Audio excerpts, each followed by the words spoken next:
ఇప్పుడు కేవలం 7,999 up to 10 kgs వరకు బరువు తగ్గి అధిక బరువు నుంచి వచ్చే ప్రధాన సమస్యలను దూరం చేసుకోండి. పోలీసులు రెస్పాండ్ కావట్లేదు. అరే అసలు ఒక కేసుని ఏమీ స్టడీ చేయకుండా మీలా ఎగరట్లేదు అంటే ఏదో సరదాగా చనిపోయిన వచ్చి మాడేసిందా కెమెరా ముందు. అంతే కదా. సఫిషియంట్ అమౌంట్ ఆఫ్ డేటాని ప్రొక్యూర్ చేసి దాంట్లో కోర్టుకి అవసరమైనవి కాగ్నిజిబుల్గా మనం కన్సిడర్ చేయడానికి ఉన్నటువంటివి, నాన్ కాగ్నిజిబుల్గా ఉన్నటువంటివి డిఫరెన్షియేట్ చేసుకుని పోలీసు వారికి 172 పైచులకు ఆధారాలు సబ్మిట్ చేయగా డ్యూ వెరిఫికేషన్ చేసుకుని ఆఫీసర్స్కి మాకు హిట్ ఆర్గ్యుమెంట్స్ అనేటువంటి సాధారణంగా పోలీస్ అండ్ లాయర్ రెగ్యులర్గా జరుగుతాయి. నార్సింగి పోలీస్ స్టేషన్కి మాకు ఏం రాసి పెట్టుందో అన్ని ప్రముఖమైన కేసులు అక్కడ రావడం మాకు తగలదు. అయితే ఇన్ఫినిటం వల్ల లేకపోతే నేరుగా రావడం వల్ల వచ్చాం.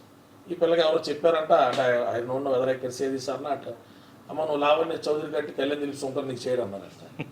మరి ఆ నోషన్ ఉన్నప్పుడు ఎలా వచ్చావన్నా? ఏమొస్తారు, నేను శివాలయంకి వెళ్ళి కూర్చున్నా, అక్కడ ఉన్న ఎన్ఆర్ఐ ఫ్రెండ్స్ లేదు అతని దగ్గరికి వెళ్ళి అన్నారు, నేను నమ్మకంతో వచ్చాను.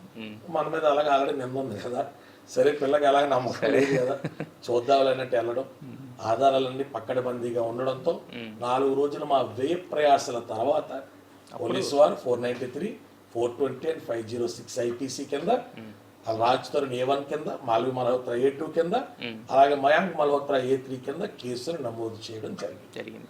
అమ్మా ఇప్పుడు చెప్పారు, అంటే కళ్యాణ్ గారే చెప్పారు ఆయన మీద నమ్మకం లేదు కదా అని చెప్పేసి. అంటే అసలు కళ్యాణ్ గారి దగ్గరికి వెళ్ళు అని చెప్పడం కానీ, ఆయన జనరల్గా ఎవరన్నా మనకి ఫోన్ చేసి మనం ఒక ఎమోషనల్ బ్రేక్డౌన్లో లోలో ఉన్నాం, ఫోన్ చేసి అవతల మనిషి ఏంటి చెప్పు ఇలా మాట్లాడితే ఏంటంటే జనరల్గా వాడి మీద విరక్తి వచ్చేస్తే మనం వెళ్ళాం బేసిక్గా.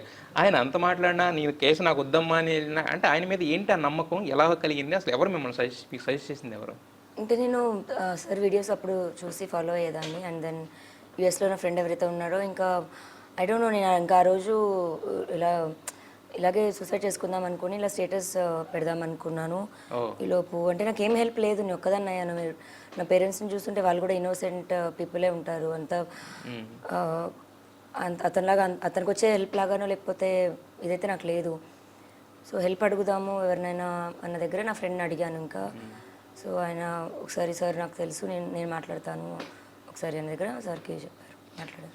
బట్ అంటే మీరు ఇప్పుడు సూసైడ్, ఇప్పుడు నేను అనేది ఏంటంటే లైఫ్ అనేది ఎక్కడ కూడా ఎవ్రీ స్టెప్తో ఆగిపోయినట్టు కాదు. మన లాస్ట్ స్టెప్ ఇంకేం కనపడతలేదు అనుకున్నా కూడా అవసరమైతే భగవంతుడు వచ్చి దాన్ని దాటిస్తాడు, అంతేగాని that is not the last. అంటే అలాంటి ఎప్పుడు ఫూలిష్ డెసిషన్స్ మీ అంటే ఉంది కాబట్టి చెప్తున్నాను, అలాంటి ఫూలిష్ డెసిషన్స్ మీరే కదా ఎవరు తీసుకున్నా కూడా తప్పే అది యాక్చువల్గా.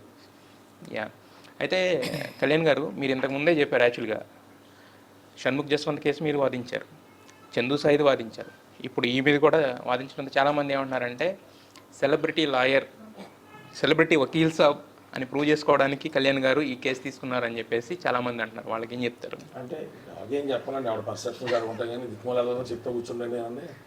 ఇన్ఫినిటం అనే సంస్థకి నేను 4 సంవత్సరాలుగా ఎంపానల్డ్ అడ్వకేట్. ఆ సంస్థలో ఉన్నటువంటి యాక్టర్స్ వర్ష డిసోజా కానీ, దొరసాయి తేజారెడ్డి కానీ, ఇన్ఫినిటంకి ఉన్నటువంటి అన్ని కేసులు ఎంపానల్ అడ్వకేట్కి నేనుకైతే ఎవరు చేస్తాడు? అంటే వాళ్ళ సెలబ్రిటీలు అయితే నాకేంటి, వాళ్ళ మామూలు మనుషులు అయితే నాకేంటి. The work whatever is assign to me, whatever to I'm dignifiedly identified by some company and ask to extend my legal help, I'm suppose to do it.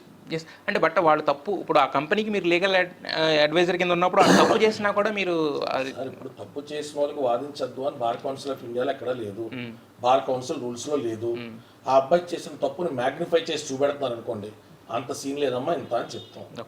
అసలు ఆ అబ్బాయి దగ్గర ఫైండ్ అవుట్ చేసిన ఏమీ లేవు అనుకోండి, failed love stories ని criminalise చేసే ప్రాసెస్ ఉందనుకోండి, ఇదిగో ఆధారాలని చెప్తాం.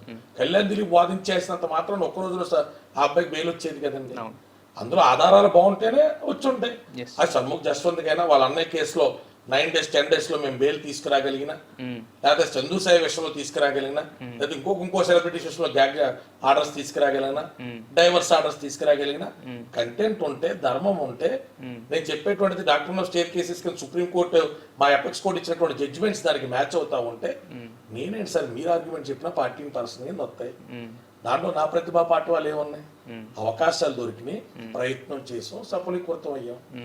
సెలబ్రిటీ లాయర్ అనడం వల్ల ప్రత్యేకంగా ఏమన్నా 2 stars ఏమన్నా మాకు కోర్టులో పెడతారా? బెటర్ కేసు, అది ఒక పెర్సెప్షన్. ఇప్పుడు మీడియాలో హైప్ అయింది కేసు అంటారు, ఈ పిల్ల వాళ్ళు ఉండగా అమ్మ నాన్నగారు ఇద్దరు వెనకాతలే ఉన్నారు, మరొప్పుడు వాళ్ళు ఏమి చేయలేని పరిస్థితుల్లో 5 పదులు 6 పదులు వయసు దాటి ఉన్నారు. అరే సెలబ్రిటీ కేసులు చేస్తాం అనుకుంటారు అని ఎవడో అనుకున్న అభిప్రాయాల కోసం ఈ పిల్ల తర్వాత అన్న అన్నోరాని పిలుతా అన్నయ్య అని పిల్లకి చేస్తాం మానే ఉంటారు.